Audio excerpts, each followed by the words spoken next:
25,000 కి big 7,000 mAh battery ఉన్న Moto edge 70 fusion తీసుకోవాలా, లేక 32,000 కి స్టైలిష్ డిజైన్ తో ఉన్న నథింగ్ ఫోన్ 4A తీసుకోవాలా? సేమ్ ప్రాసెసర్ ఉన్న ఈ రెండు ఫోన్స్ ఎక్స్పీరియన్స్ లో చాలా డిఫరెన్స్ ఉంది. డిస్ప్లే, కెమెరా, బ్యాటరీ, సాఫ్ట్వేర్ అన్ని కంపారిజన్ చూసిన తర్వాత ఏది బెటర్ వాల్యూ ఇస్తుందో ఈ వీడియోలో తెలుసుకుందాం. Hi friends, this is Priyanka, you're watching Priyanka tech news. ఈ రోజు ఈ వీడియోలో వచ్చేసి మనం మిడ్ రేంజ్ లో ఉన్న రెండు ఇంట్రెస్టింగ్ మొబైల్స్ అయినా నథింగ్ ఫోన్ 4A ఇంకా మోటో ఎడ్జ్ 70 ఫ్యూజన్ కంపారిజన్ గురించి అయితే మాట్లాడుకుందాం. ప్రైస్ రేంజ్ లో ఎంత డిఫరెన్స్ ఉందో స్పెక్స్ లో కూడా అంత డిఫరెన్స్ కనిపిస్తుంది. So let's start the comparison. First design కా బిల్డ్ క్వాలిటీతో స్టార్ట్ చేసేద్దాం. మోటో ఎడ్జ్ 70 ఫ్యూజన్ చూసుకున్నట్లయితే క్వాడ్ కర్వ్ డిజైన్ తో వస్తుంది.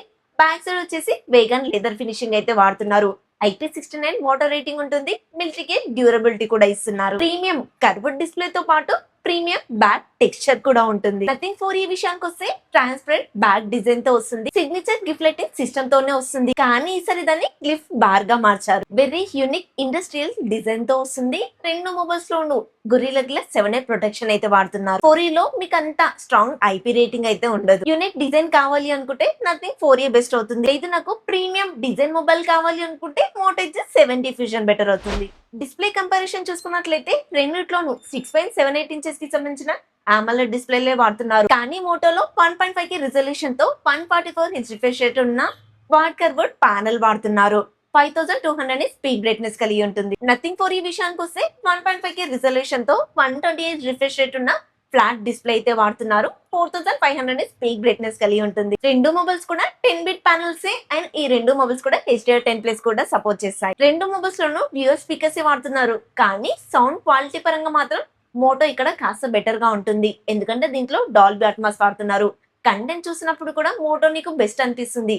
దీనికి రీజన్ ఏంటంటే బెజల్స్ ఉన్నా కూడా లేనట్టుగానే కనిపిస్తాయి. రెండు మొబైల్స్ కూడా in display finger print censor తోనే వస్తాయి. క్విక్ గానే ఉంటాయి. మీరు కంటెంట్ ఎక్కువగా చూస్తాను అనుకుంటే మోటో ఎడ్జ్ 70 ఫ్యూజన్ బెటర్ అవుతుంది. అదర్వైజ్ నార్మల్ యూస్ కి రెండు మొబైల్స్ కూడా బాగానే ఉంటాయి. నెక్స్ట్ పర్ఫార్మెన్స్ విషయానికి వస్తే ఇక్కడే ఇంట్రెస్టింగ్ థింగ్ ఏంటి అంటే రెండు మొబైల్స్ కూడా సేమ్ చిప్ సెట్స్ అయితే యూజ్ చేస్తున్నాయి.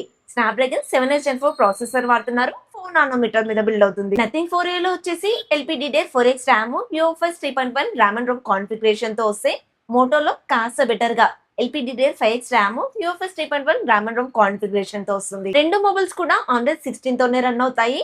మోటో వచ్చేసి 3+5 ఇయర్స్ అప్డేట్స్ ఇస్తే నథింగ్ వచ్చేసి 3+6 ఇయర్స్ అప్డేట్స్ అయితే ఇస్తాయి. మీకు కాస్త క్లీన్ OS మోటోలో ఉంటుంది, కానీ యూనిక్ OS మాత్రం నథింగ్ లోనే ఉంటుంది. ఈ ఫీచర్స్ విషయానికి వస్తే రెండిట్లోనూ ఎక్కువగానే ఉంటాయి, కానీ నథింగ్ లో ఎసెన్షియల్ కీ అనేది ఎక్స్ట్రాగా ఉంటుంది. రెండిట్లోనూ 8GB 12GB ర్యామ్ వేరియంట్స్ ఉంటాయి.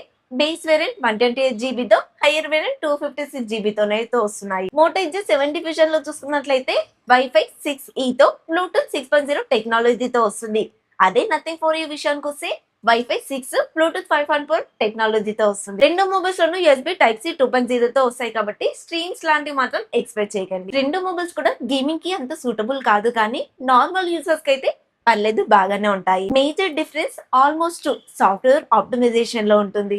మీరు ఎంతగానో వెయిట్ చేసిన డిపార్ట్మెంట్ కెమెరాలోకి వెళ్లే ముందు నాదొక చిన్న రిక్వెస్ట్ అండి. రోజు రెగ్యులర్ గా మన ఛానల్ ని చూస్తూ సబ్స్క్రైబ్ చేయకుండా చూస్తున్న వాళ్ళు చాలా మంది ఉన్నారు. ప్లీజ్ వాళ్ళు సబ్స్క్రైబ్ చేసి సపోర్ట్ చేసే చాలండి. అండ్ నేను ఇస్తున్న ఇన్ఫర్మేషన్ మీకు నచ్చితే లైక్ చేయండి. ఐకాన్స్ ఉంటాయి, ఇవ్వడం అస్సలు మర్చిపోదు. ఫోటోలో back side dual camera setup మాత్రమే ఇస్తున్నారు. మెయిన్ కెమెరా 50MP, అది కూడా సోనీ ఎల్బెట్టి 710 సెన్సార్ అయితే వాడుతున్నారు. Secondary camera 13MP ultra wide అయితే ఇస్తున్నారు. ఫ్రంట్ వచ్చేసి 32MP కెమెరా ఇస్తున్నారు. మెయిన్ కెమెరా OS కి సపోర్ట్ చేస్తుంది. మొత్తం అన్ని కెమెరాస్ నుంచి కూడా 4K 30fps లో మాక్సిమం వీడియో రికార్డ్ చేసుకోవచ్చు. అదే నథింగ్ 4A విషయానికి వస్తే back side triple camera setup అయితే ఇస్తున్నారు. Main camera 50MP, secondary camera వచ్చేసి 50MP టెలిఫోటో లెన్స్ అయితే ఉంటుంది. 3.5x వరకు ఆప్టికల్ జూమ్ చేసి మంచి ఫోటోస్ తీయగలిగితే 70x వరకు డిజిటల్ జూమ్ చేయగలుగుతుంది. థర్డ్ కెమెరా వచ్చేసి 8MP అల్ట్రా వైడ్ అయితే ఇస్తున్నారు. ఫ్రంట్ 32MP కెమెరా ఉంటుంది. మెయిన్ కెమెరా 50MP OS కి సపోర్ట్ చేస్తుంది. టెలిఫోటో లెన్స్ కూడా OS కి సపోర్ట్ చేస్తుంది. మెయిన్ కెమెరా నుంచి 4K 30fps లో మాక్సిమం వీడియో రికార్డ్ చేసుకోవచ్చు. ఈ టెలిఫోటో లెన్స్ యూస్ చేసుకుని 7x వరకు జూమ్ చేసి ఫోటోస్ తీసిన క్లారిటీ మిస్ అవ్వదని వీళ్ళు క్లెయిమ్ చేసుకుంటున్నారు. నిజానికి టెలిఫోటో లెన్స్ కెమెరా యొక్క పనే అదండి. 10x వరకు జూమ్ చేసిన మంచి క్వాలిటీస్ అనే దాన్ని మంచి టెలిఫోటో లెన్స్ కెమెరా కింద కన్సిడర్ చేయాలి. ఎందుకు టెలిఫోటో లెన్స్ కెమెరా అవసరము అంటే మెయిన్ కెమెరా నుంచి 2x దాటి జూమ్ చేసి ఫొటోస్ బ్లర్ అయిపోతాయి. మీరు అన్ని టైంలో మెయిన్ కెమెరాని యూజ్ చేసి ఫొటోస్ తీయలేరు. ఏదో ఒక టైంలో అల్ట్రావైట్ గా కానీ జూమ్ చేసి ఫొటోస్ తీయాల్సిన సిచ్యువేషన్ వస్తుంది. అలాంటప్పుడు మీరు మెయిన్ కెమెరా తోటి మంచి ఫొటోస్ అయితే తీయలేరు. రీసెంట్ గా నేనే ఈ ప్రాబ్లమ్ అయితే ఫేస్ చేయాల్సి వచ్చింది. నా మొబైల్లో ఈ టెలిఫోటో లెన్స్ కెమెరా లెన్స్ లేకపోవడం వల్ల ఎల్లోరా కేవ్స్ అయితే సరిగా తీయలేకపోయాను. అలాగే దగ్గరలో మినీ తాజ్ మహల్ కూడా వెళ్ళాను. అక్కడ కూడా సేమ్ సిచ్యువేషన్. నా దగ్గర టెలిఫోటో లెన్స్ కెమెరా సెన్సార్ లేకపోవడం వల్ల ఫోటో తీసేటప్పుడు కాస్త ఇబ్బంది పడ్డాను. మీరు ఎక్కువగా ట్రావెలింగ్ చేశాను లేదంటే పోర్ట్రేట్ షాట్స్ కూడా ఎక్కువగా దిగుతాను అనుకుంటే నథింగ్ 4a బెస్ట్ ఆప్షన్ అవుతుంది. అదర్వైజ్ నార్మల్ గా కెమెరా యూజ్ చేశాను, మెయిన్ కెమెరా తోటి ఎక్కువగా ఫోటోస్ దిగుతాను అనుకుంటే రెండు మొబైల్స్ యొక్క కెమెరాస్ కూడా గుడ్ అండి. బ్యాటరీ డిపార్ట్మెంట్ విషయానికి వస్తే మోటో ఇక్కడ క్లియర్ విన్నర్ గా అయితే మీకు కనిపిస్తుంది. దీంట్లో 7000 mAh battery 68 watt fast charger support చేస్తుంది. అదే నథింగ్ 4e విషయానికి వస్తే 5400 mAh battery 50 watt fast charger support చేస్తుంది. కాకపోతే బాక్స్ లో రాదండి, సపరేట్ గా డబ్బులు పెట్టి కొనుక్కోవాల్సింది. బ్యాటరీ కింగ్ అనే టైటిల్ ని మాత్రం క్లియర్ గా మోటో G70 ఫ్యూజన్ కి ఇచ్చేయచ్చు. నార్మల్ యూజర్స్ కి నథింగ్ 1 డే వస్తే మోటో 70 ఫ్యూజన్ మాత్రం 1 డే కన్నా ఎక్కువగానే వచ్చేసింది. ఈ రెండు మొబైల్స్ లోను సిమిలారిటీస్ విషయానికి వస్తే రెండిట్లోనూ సేమ్ ప్రాసెసర్ ఉంటుంది, రెండిట్లోనూ సేమ్ డిస్ప్లే సైజ్ కూడా ఉంటుంది. 1.5K రిజల్యూషన్ సేమ్ ఉంటుంది. అలాగే ఫ్రంట్ 32 MP కెమెరానే ఇస్తున్నారు. రెండిట్లోనూ ఆన్ ద 16 తోనే వస్తుంది. మీకు రెండు మొబైల్స్ లోనూ బేస్ వేరియంట్ ఒకేలాగా స్టార్ట్ అవుతాయి 8/128GB. హైయర్ వేరియంట్ కూడా 12/256GB తోనే వస్తున్నాయి. ప్రైస్ విషయానికి వస్తే విత్ కార్డ్ ఆఫర్స్ తోటి మోటో G70 ఫ్యూజన్ 25,000 కనిపిస్తే నథింగ్ 4a వచ్చేసి 29,000 అయితే లభిస్తుంది. ఈ రెండు మొబైల్స్ మధ్య ప్రైస్ డిఫరెన్స్ 5,000 అయితే కనిపిస్తుంది. ఈ 5,000 కూడా టెలిఫోటోస్ కెమెరాకే పెట్టారని అర్థమవుతుంది. ఫైనల్ గా ఏ మొబైల్ తీసుకోవాలి అంటే మోటో G70 ఫ్యూజన్ తీసుకోమని చెప్తాను. ఎందుకంటే 25,000 లోపే క్వాడ్ కర్వ్ డిస్ప్లే తో అండ్ బిగ్గర్ బ్యాటరీతో వాల్యూ ఫర్ మనీ మొబైల్ అయితే ఇదే అవుతుంది. మీరు నథింగ్ 4a తీసుకోవాలి అనుకుంటే యూనిక్ డిజైన్ ఉంటుంది, బెటర్ కెమెరాస్ ఉంటాయి, జూమింగ్ క్యాపబిలిటీ కూడా ఎక్కువగానే ఉంటుంది and Nothing OS experience smooth గా ఉంటుంది, ప్రీమియం ఫీల్ కూడా ఇస్తుంది. ఓవరాల్ గా విన్నర్ ఎవరు అంటే మాత్రం మోటో G70 ఫ్యూజన్ అంటాను. ఎందుకంటే తక్కువ ప్రైస్ లో బిగ్గర్ బ్యాటరీ ఉంటుంది, సేమ్ ప్రాసెసర్, సిమిలర్ డిస్ప్లే కూడా కనిపిస్తుంది. సో ఫ్రెండ్స్, మీ చాయిస్ ఏంటి?